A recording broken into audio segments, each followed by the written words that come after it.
बिस्मिल्लाहिर्रहमानिर्रहीम अस्सलामु अलैकुम वरहमतुल्लाहि वबरकातुहू।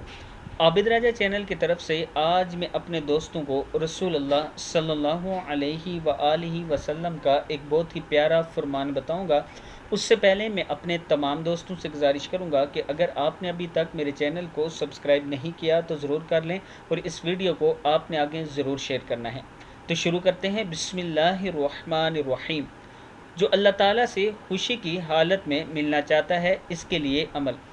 हज़रत आयशा सदीक़ा रज़ी अल्लाह ताला अन्हा फरमाती हैं कि आप सल्लल्लाहु अलैहि व आलिहि वसल्लम ने फरमाया, जो शख्स इस बात से खुश हो कि अल्लाह पाक से राज़ी और खुशी मुलाकात हो, वह मुझ पर कसरत से दुरूद पढ़े। किताब का हवाला ये नीचे मौजूद है, आप देख सकते हैं।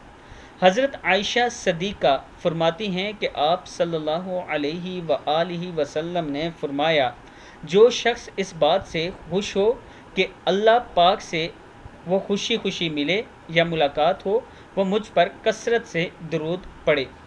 मैं अपने दोस्तों से गुजारिश करूंगा कि सुबह शाम दुरूद शरीफ का विर्द किया करें, इससे आपकी ज़िंदगी बहुत आसान हो जाएगी। इस वीडियो को आप दोस्तों ने आगे ज़्यादा से ज़्यादा शेयर करना है। अस्सलामु अलैकुम वरहमतुल्लाहि वबरकातुहू।